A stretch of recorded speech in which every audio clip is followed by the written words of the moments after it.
Ticket TV के सभी दर्शकों को नमस्कार। आज हम फिर बात करेंगे तेल और तिलहन मार्केट की। लगातार हम देख रहे हैं कि तेज़ी आगे बढ़ती जा रही है। क्रूड के जो प्राइस है वो भी काफ़ी ऊपर चले गए हैं। अभी जो ब्रेंट के भाव है, मैं अभी आपसे जो बात कर रहा हूँ तभी ये 7 साल की ऊपरी स्तर पर 93.7 डॉलर प्रति बैरल उसके प्राइस हो चुके हैं। आज हम सरसों की भी बात करेंगे और इंटरनेशनल मार्केट में जो भी डेवलपमेंट नया हुआ है उसके बारे में भी बात करेंगे।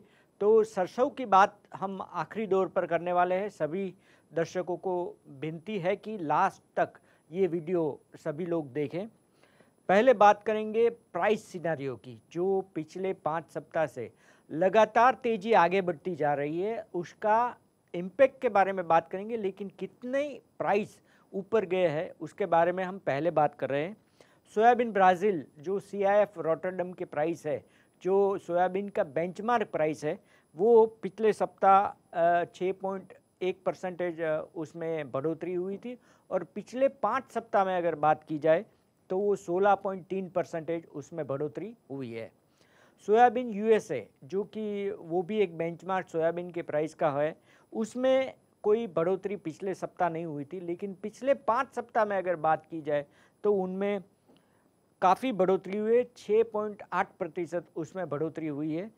सबसे बड़ी तेज़ी का जो इंजन है वो अर्जेंटीना सोया ऑयल FOB प्राइस है, जिसको हम इंटरनेशनल बेंचमार्क मानते हैं। उसमें जो प्राइस है उसमें पिछले सप्ताह 1.2% तेज़ी हुई थी और पिछले 5 सप्ताह में अगर बात की जाए तो 9.52% वहाँ तेज़ी दिखने को मिली है। सन ऑयल, हम सब जानते हैं कि सन ऑयल सनफ्लावर सीड का जो production Ukraine, Russia, Argentina, European country और USA सभी जगह इस बार काफ़ी अच्छा हुआ है और पर्टिकुलरली यूक्रेन और रशिया में काफ़ी अच्छा हुआ है और 72 लाख टन प्रोडक्शन पिछले साल के मुकाबले इस साल ज़्यादा हुआ था। लेकिन जो पाम और सोया की जो तेज़ी है उनका असर सनफ्लावर ऑयल में भी हो रहा है। सन ऑयल का जो प्राइस है वो पिछले सप्ताह 2.10% बढ़ा था और पिछले 5 सप्ताह में अगर बात की जाए तो 3.64%, यानी कम तेज़ी उसको उसमें देखने को मिली है। और सबसे बड़ी तेज़ी जो हुई है वो Indonesian palm oil FOB price, जिसको इंटरनेशनल बेंचमार्क मानते हैं, उनमें पिछले सप्ताह आगे के सप्ताह में बहुत तेज़ी हो चुकी थी। तो पिछले सप्ताह उसमें 0.7% ही तेज़ी हुई है, लेकिन अगर पिछले 5 सप्ताह में देखा जाए तो उसमें 9.70% तेज़ी हो चुकी है।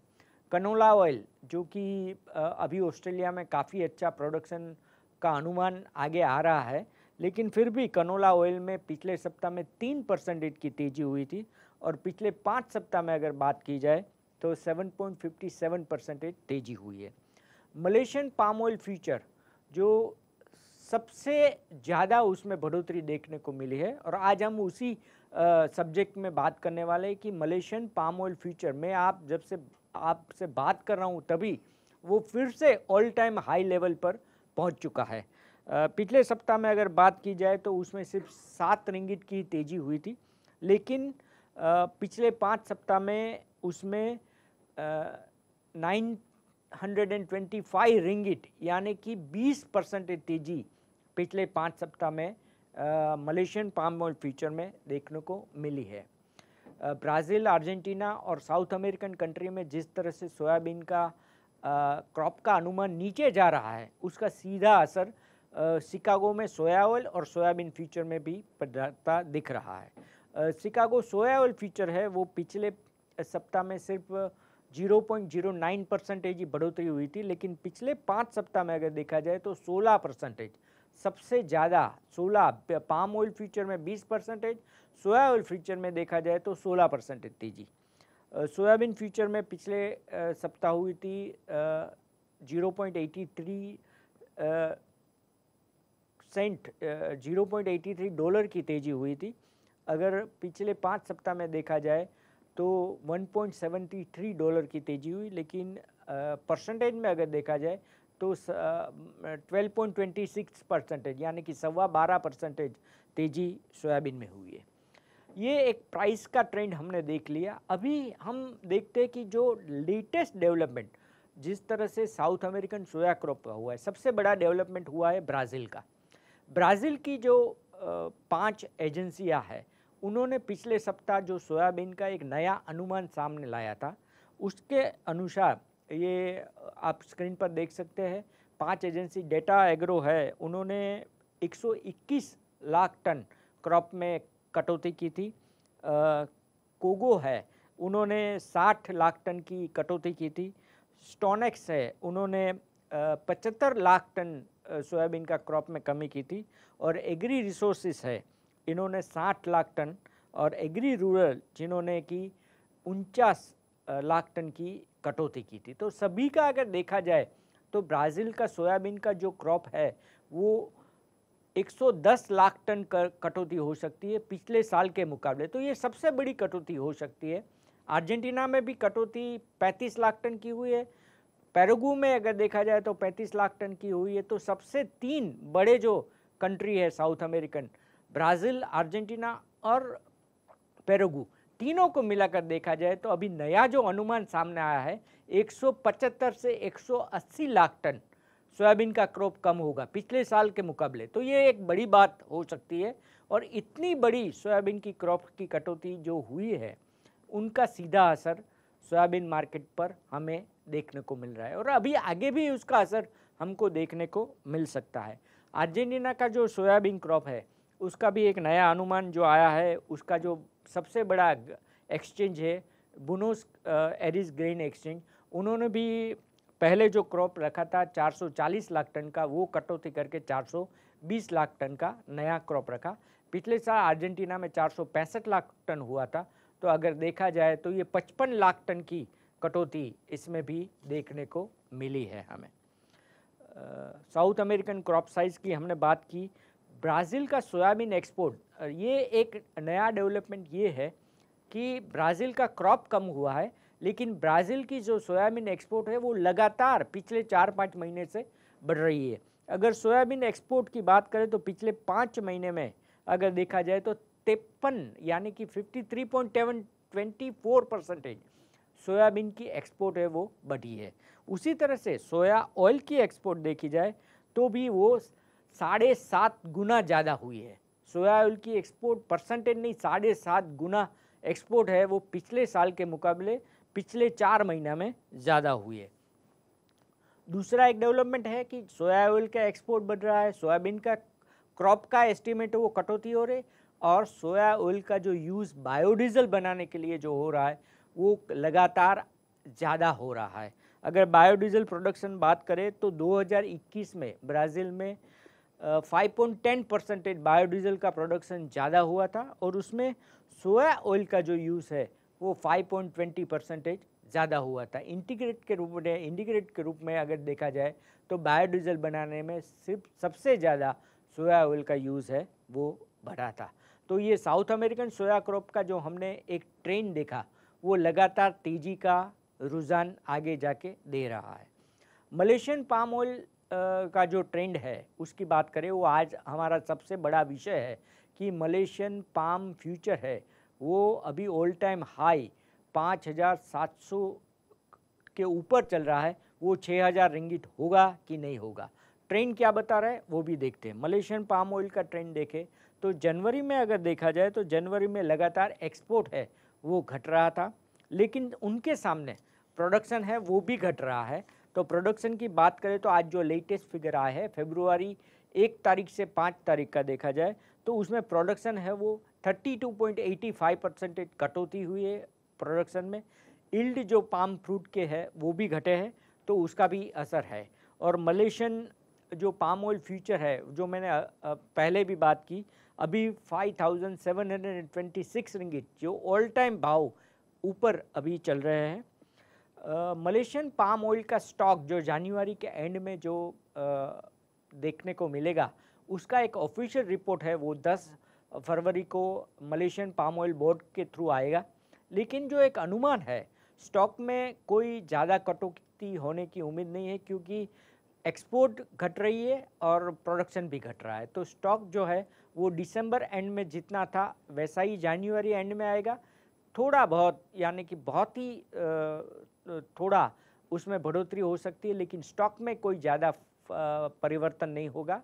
लेकिन जो प्रोडक्शन है वो 10% बढ़ेगा घटेगा, और जो एक्सपोर्ट है वो 20% घटने की उम्मीद है।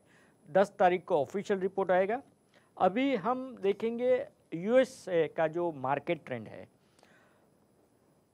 जिस तरह से साउथ अमेरिकन क्रॉप जो उसका अनुमान घट रहा है, तो उसका सीधा असर शिकागो सोयाबीन और सोया ऑयल का जो फ्यूचर है उसमें देखने को मिलता है। सोयाबीन फ्यूचर तो लगातार आगे बढ़ रहा है, और ये पिछले सप्ताह कंटिन्यूसली 6 दिन तक वो प्लस में था, और पिछले 8 वर्ष की ऊपरी स्तर पर अभी सोयाबीन फ्यूचर है वो चल रहा है।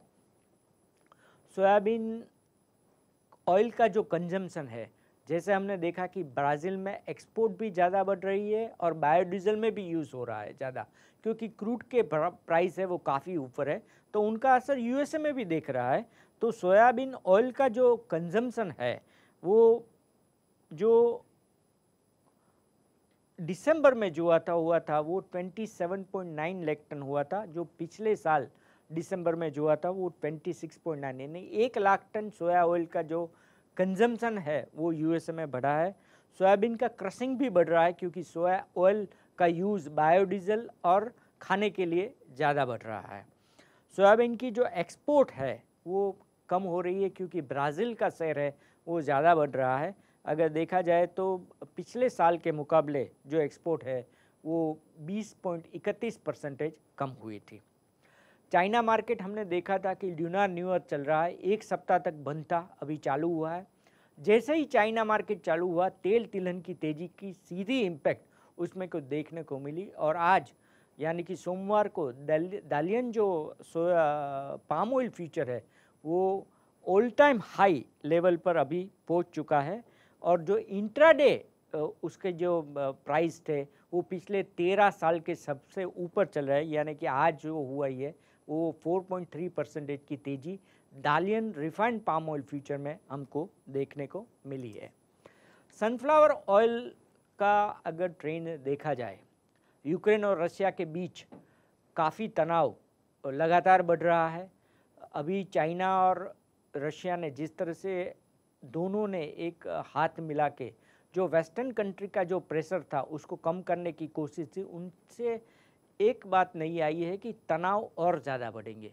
यूक्रेन में रशिया ने यूक्रेन बॉर्डर पर 1 लाख जो तैनात किए थे मिलिट्री ट्रूप, उनका भी असर हुआ है। रोमानिया, बल्गेरिया और जो भी कंट्री है उसके पर उसका असर हुआ है। सीधा असर तेल तिलहन मार्केट में ये हुआ है कि सनफ्लावर ऑयल का जो एक्सपोर्ट है वो जितना होना चाहिए, मैंने पहले ही बात की 72 लाख टन प्रोडक्शन ज़्यादा हुआ है पिछले साल के मुकाबले।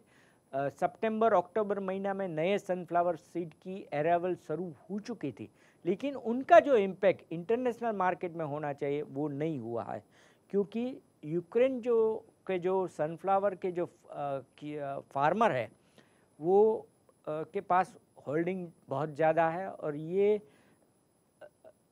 मार्केट में जितना बेचना चाहिए ये इतना नहीं बेच रहे हैं।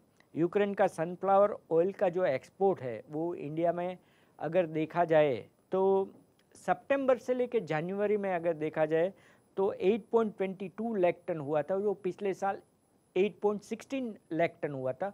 तो एक्सपोर्ट कोई ज़्यादा नहीं हुआ है, उसका एक संकेत मिल रहा है। तो यूक्रेन और रशिया का जो सनफ्लावर ऑयल और सनफ्लावर सीड का जो आउटफ्लो इंटरनेशनल मार्केट में होना चाहिए वो अभी तक सितंबर से जनवरी तक अभी तक देखने को नहीं मिला है। जिस तरह से यूक्रेन और रशिया का टेंशन बढ़ रहा है, आगे भी जहाँ तक ये टेंशन रहेगा ये आउटफ्लो देखने को नहीं मिलेगा, ऐसा एक अनुमान है। कनोला का अगर मार्केट ट्रेंड देखा जाए तो कनोला एक्सपोर्ट है, ये अगस्त से लेकर जनवरी तक देखा जाए तो पिछले साल के मुकाबले 50% उसमें कटौती देखने को मिली है, क्योंकि कनोला का जो प्रोडक्शन कनाडा में हुआ है वो पिछले 14 साल का सबसे कम हुआ है, तो इसका इम्पैक्ट भी हमें देखने को मिला है। क्रूड ऑयल मार्केट के बारे में मैंने बात की कि 93.71 डॉलर पर बैरल का प्राइस अभी चल रहा है। वो पिछले 7 साल का सबसे ज़्यादा प्राइस है। यूक्रेन और रशिया के बीच जो प्रॉब्लम चल रहा है, तो हमें ऐसा लग रहा है कि अगले 7 और 8 दिन में अगर देखा जाए तो क्रूड के प्राइस है वो $100 भी हो सकते हैं। हमारे सबसे बड़े जो एनालिस्ट है, जिसको पूरे वर्ल्ड में उसकी एक बहुत नाम बड़ा है, वो गोदरेज इंटरनेशनल के डायरेक्टर है मिस्टर दोराब मिस्त्री। उन्होंने भी एक अनुमान अभी लगाया है कि मई महीने तक तेल तिलहन मार्केट में तेज़ी लगातार आगे बढ़ती जाएगी और प्राइस कम होने की कोई उम्मीद अभी नहीं दिख रही है। अभी हम बात करेंगे इंडियन मार्केट ट्रेंड की। इंडिया में अगर देखा जाए तो ऑयल सीड का एक्रेज काफ़ी अच्छा हुआ। इस बार सबसे ज़्यादा जो एक्रेज बढ़ा है वो सरसों का हो रहा है। सरसों का एक्रेज अगर देखा जाए तो पिछले साल के मुकाबले 24% ज़्यादा हुआ है। सबसे ज़्यादा राजस्थान, उत्तर प्रदेश, मध्य प्रदेश, गुजरात, सभी जो प्रमुख राज्य है उनमें सरसों की बुआई है वो काफ़ी बढ़ी है। एक वेस्ट बंगाल में सरसों की जो बिजाई है वो पिछले साल के मुकाबले कम हुई है। अभी हम बात करते हैं इंडिया में, क्योंकि हमारी जो 75% जो हमारी रिक्वायरमेंट है वो इम्पोर्टेड ऑयल से होती है। तो इम्पोर्टेड ऑयल के जो लैंडेड कॉस्ट है वो उसका बहुत ज़्यादा मायना होता है। वो प्राइस इंडिकेटर के लिए सबसे प्रमुख भूमिका उसकी रहती है। Crude palm oil RBD palmolein का जो लैंडेड कॉस्ट है उसके मुकाबले सोया डिगम और क्रूड सनफ्लावर ऑयल का जो लैंडेड कॉस्ट है उसकी अगर कंपैरिजन देखा जाए तो हमें लगता है कि आगे जाके तेल तिलहन मार्केट में अगले 1 या 2 महीने तक ज़्यादा कटौती होने की कोई संभावना नहीं दिख रही है। अगर आप बात करें क्रूड पाम ऑयल की जो लैंडेड कॉस्ट है वो 1229 रुपया पर 10 kg है और उसके सामने सोया डिगम की अगर लैंडेड कॉस्ट देखा जाए तो 1202 रुपया है। तो क्रूड पाम ऑयल और आरबीडी पाम ऑयल की जो लैंडेड कॉस्ट है वो सोया डिगम और क्रूड सनफ्लावर ऑयल से बहुत ज़्यादा है। ये पिछले कई साल का अगर रिकॉर्ड देखा जाए तो ये सबसे बड़ी सिग्निफिकेंट बात है कि हमें पाम ऑयल का जो लैंडेड कॉस्ट है वो बहुत ज़्यादा है और सोया डिगम और सनफ्लावर ऑयल का जो लैंडेड कॉस्ट है लेकिन कम है। लेकिन सोया डिगम का इंपोर्ट ज़्यादा होने की उम्मीद नहीं है, क्योंकि ब्राज़ील और साउथ अमेरिकन कंट्री में सोयाबीन क्रॉप कम है। सनफ्लावर ऑयल अगर देखा जाए तो वो भी कम है, लेकिन यूक्रेन रशिया का जो प्रॉब्लम चल रहा है तो वो भी हमें आउटफ्लो ज़्यादा नहीं मिल सकता है। जो प्रोमिनेंट रिसर्च सर्विसेज देने वाली कंपनी है GGN रिसर्च, उनका जो अनुमान है वो सरसों क्रॉप का ये है कि 95 से 105 लाख टन इस बार सरसों की पैदावार इंडिया में होगी। जो पिछले वर्ष हुई थी वो 83 लाख टन हुई थी। तो सरसों का जो प्रोडक्शन है वो इस बार काफ़ी बढ़ने को उम्मीद है। 12 से लेके 22 लाख टन सरसों का क्रॉप ज़्यादा आएगा। इतना ज़्यादा क्रॉप आएगा तो लेकिन उसकी प्राइस में इम्पैक्ट कैसी होगी, ये अगर देखा जाए तो हमें क्रशिंग, अराइवल्स और स्टॉक उसके फिगर हमें देखने पड़ेंगे। वो प्राइस इंडिकेटर के लिए बहुत ज़्यादा मायने रखेंगे। अगर देखा जाए एज़ पर GGN रिसर्च के डेटा है उसके देखा जाए तो मस्टर्ड यानी कि सरसों की जो अराइवल्स अभी तक हुई है वो 82.70 लाख टन अभी तक हुई है। जो पिछले साल जो हुई थी वहाँ से 6.20 लाख टन अराइवल्स ज़्यादा हुई है। इस बार ज़्यादा हुई है तो उसका सीधा असर हुआ है, क्रशिंग भी ज़्यादा हुआ है। अगर क्रशिंग बात की जाए तो 82.75 लाख टन क्रशिंग अभी तक हुआ था 31 जनवरी तक, वो पिछले साल के मुकाबले 7 लाख टन ज़्यादा है। तो सरसों का जो कंजम्पशन है कच्ची घानी का, सरसों एक्सपायर का, वो काफ़ी आगे जाके बढ़ रहा है।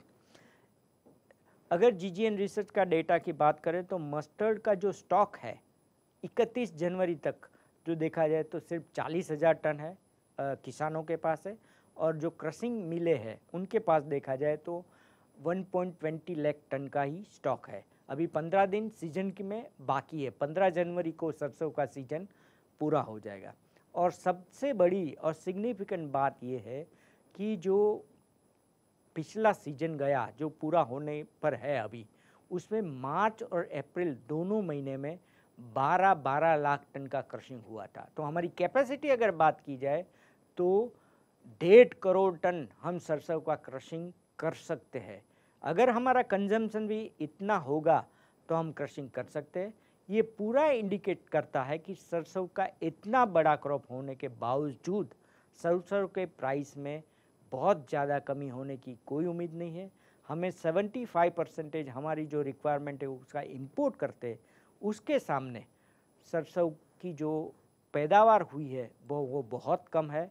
हमारा रिक्वायरमेंट है वो पूरा करने के लिए इतनी जो बढ़ोतरी सरसों के क्रॉप में हुई है उसका कोई मायना नहीं रखता है। और सबसे बड़ी ट्रेड की बात है कि जब हमने देखा था कि पिछले साल में जब पाम ऑयल के प्राइस बहुत कम थे, तब हम ट्रेड में एक बात बहुत हुई थी कि फैक्ट्री में अगर एक ट्रक का सरसों एक्सपिलर का प्रोडक्शन होता है तो फैक्ट्री गेट से 4 ट्रक बाहर निकलते थे।